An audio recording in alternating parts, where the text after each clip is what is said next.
आइए अब हम सॉल्व करते हैं एनसीईआरटी गणित क्लास 11th प्रश्नावली 5.2 का प्रश्न क्रमांक 3। इससे पीछे जितने भी सारे क्वेश्चन उन सभी को हम सॉल्व कर चुके हैं, आप लोग डिस्क्रिप्शन बॉक्स में जाकर के चेक कर सकते हैं। तो प्रश्न कहता है कि 3 से 8 तक सम्मिश्र संख्याओं में प्रत्येक को ध्रुवीय रूप में रूपांतरित कीजिए। कहने का मतलब यह है कि 3 से लेकर 8 तक जितने भी सारे क्वेश्चन दिए गए हैं वो सारे के सारे कॉम्प्लेक्स नंबर दिए गए हैं, उन सभी का हमें ध्रुवीय रूप यानी पोलर रिप्रेजेंटेशन ज्ञात करके हमें बता देना है। तो आइए तीसरा प्रश्न को हम सॉल्व करते हैं। तीसरा प्रश्न हमारे पास दिया कि क्या गया है कि 1 माइनस के ऑल्टा दिया गया है ना। तो इसको हम ऐसे लिख सकते हैं, क्योंकि ये कॉम्प्लेक्स नंबर है तो इसे हम लिख सकते हैं कि z बराबर 1 माइनस के ऑल्टा। अब हम क्या करेंगे, इसको complex number a plus ऑल्टा b से तुलना कर लेंगे। तो ऑल्टा b से हम क्या करते हैं, तुलना करने पर हमने ऐसा लिखा। आपको पता होगा कि a हमारे पास रियल नंबर है और ये i जो है ऑल्टा है और b हमारे पास इमेजिनरी नंबर है। तो जब हम इससे तुलना करेंगे तो a के जगह पे आएगा 1, यानी हम कह सकते हैं कि इसलिए a की वैल्यू जो आ गई, a बराबर हो जाएगा 1 और b बराबर क्या हो जाएगा, ऑल्टा से ऑल्टा चलो ये हट जाएगा तो b के जगह पे हमारे पास क्या आ जाएगा, तो ऑल्टा के गुणांक हमारे पास 1 छिपा ही रहता है तो हम उस 1 को लिखेंगे, लेकिन ऑल्टा के आगे क्या है, माइनस है, उस माइनस को हम लिख लेंगे। तो b की वैल्यू हो गई -1। अब हम क्या करेंगे, सबसे पहले ध्रुवीय रूप यानी पोलर रिप्रेजेंटेशन ज्ञात करने के लिए पोलर रिप्रेजेंटेशन में z बराबर क्या होता है, z बराबर होता है भैया r into cos theta plus के ऑल्टा साइन थीटा होता है। तो इसके लिए हमें r और r तो ज्ञात करना ही पड़ेगा और थीटा भी ज्ञात करना पड़ेगा, है ना। तो आइए हम r को ज्ञात करते हैं। तो r यानी r बोले तो क्या समझ रहे हैं, r यानी मापांक आपको ज्ञात करना है। तो हम सबसे पहले मापांक ज्ञात करेंगे। तो यहाँ पे लिखेंगे मापांक यानी मॉडुलस, जिसे हम r बोलते हैं। तो r ज्ञात करेंगे तो r का फॉर्मूला क्या होता है, वो होता है भैया a², ठीक है, और प्लस में b² का रूट अंडर। तो हमने रूट अंडर कर दिया। अब हम क्या करेंगे, यहाँ पे लिखेंगे a की वैल्यू है 1 तो हम 1 का स्क्वायर करेंगे, प्लस b की वैल्यू है -1 तो -1 का स्क्वायर करेंगे। अब रूट लगा देंगे, ठीक है। तो हमारे पास क्या होगा, 1 का स्क्वायर 1 होगा, -1 का स्क्वायर 1 ही होगा, तो 1 1 जोड़ेंगे तो 2 हो जाएगा, है कि नहीं, और रूट अंडर लगा देंगे। तो r की वैल्यू आ गई रूट अंडर 2, यानी मापांक आ गया रूट अंडर 2।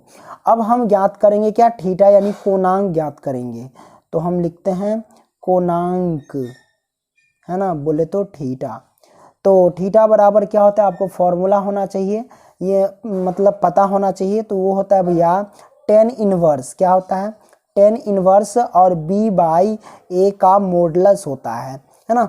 तो अब यहाँ से हम क्या करेंगे, tan इनवर्स है ना, तो हम tan इनवर्स रहने देंगे, ओके।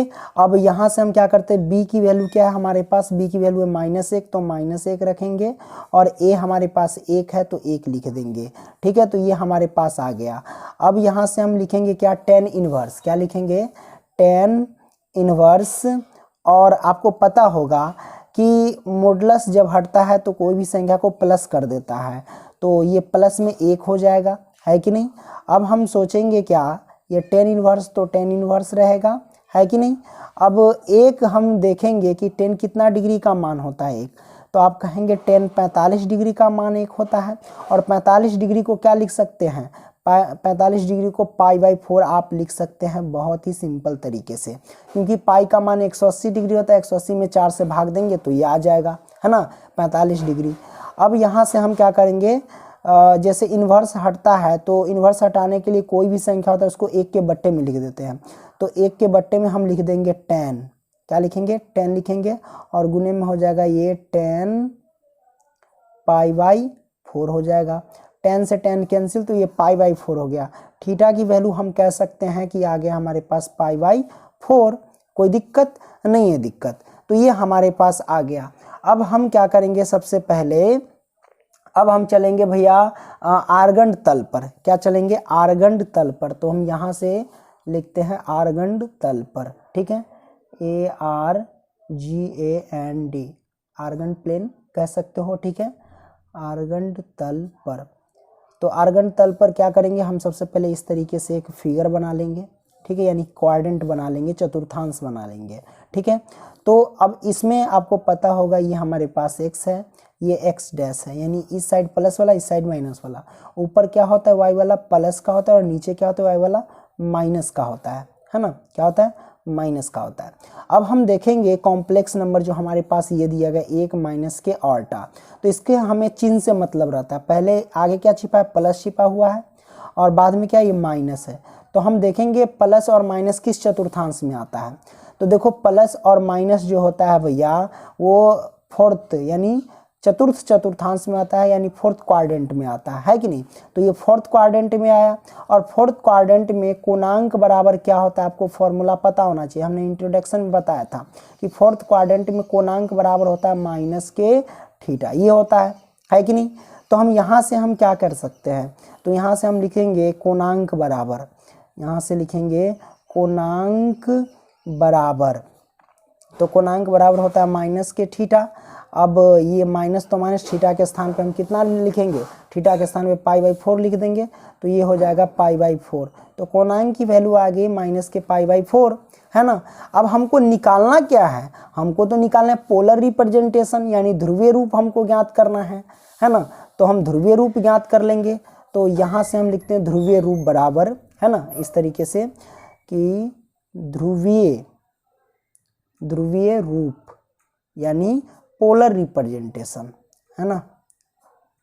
पोलर रिप्रेजेंटेशन हम ज्ञात करेंगे, तो पोलर रिप्रेजेंटेशन में z बराबर क्या होता है, z बराबर होता है भैया r इंटू कॉस थीटा, ठीक है, और प्लस में ऑल्टा साइन थीटा होता है, इस बात को ध्यान रखना।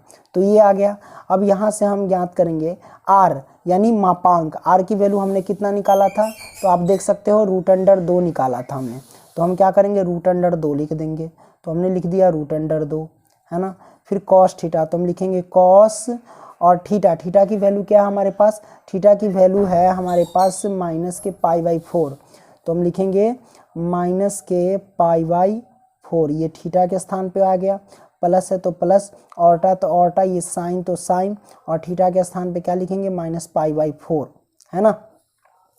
अब यहाँ से हम क्या करेंगे √2 तो √2, आपको पता है कि cos माइनस π/4 है, यानी π/4 क्या थीटा के स्थान पे, तो cos माइनस थीटा किसके बराबर होता है, cos थीटा के बराबर होता है, इसलिए ये प्लस का हो जाएगा प्लस के 4 यानी π/4, ओके, प्लस का आ गया क्योंकि cos थीटा बराबर होता है, यहाँ पे हम लिख देते हैं चूंकि cos माइनस थीटा बराबर क्या होता है, cos थीटा के बराबर होता है, और साइन माइनस थीटा किसके बराबर होता है, वो साइन थीटा के बराबर होता है। इस बात को ध्यान रखना है कि नहीं, ये होता है कि नहीं, उसी के हिसाब से हमने ये कर दिया। अब प्लस में ये ऑल्टा साइन ये भी हो जाता है, माइनस हट जाएगा प्लस के π/4, ठीक है, ये आ जाएगा। अब आपको पता होना चाहिए, या तो फिर इतना पे ही छोड़ दो, इसका आंसर हो जाएगा, है कि नहीं, रहने दो, या फिर आगे तोड़ भी सकते हो, लेकिन रहने दो यहीं पे। तो ये हमारे पास क्या आ गया, आंसर आ गया। आई होप कि आप समझ गए होंगे। वीडियो पसंद आया तो लाइक करना एंड दोस्तों को भी शेयर करना। अगली वीडियो मिलेंगे, तब तक के लिए बाय दोस्तों, ओके। और इसी में मैं आपको एक चीज़ और बता देता हूँ, जैसे ये मैंने निकाला है ना इसका आंसर, तो आपके बुक में ये ऊपर ही दिया गया है, तो ऊपर भी आप रख सकते हो, इसमें कोई दिक्कत नहीं, ऊपर ही रहने दो। और आप डिटेल में चाहो तो इसको यहाँ तक भी ला सकते हो, इसमें कोई दिक्कत नहीं है। अगर यहाँ तक लाते हो तो ये कारण में दे देना तो बेटर रहेगा, ठीक है। चलो।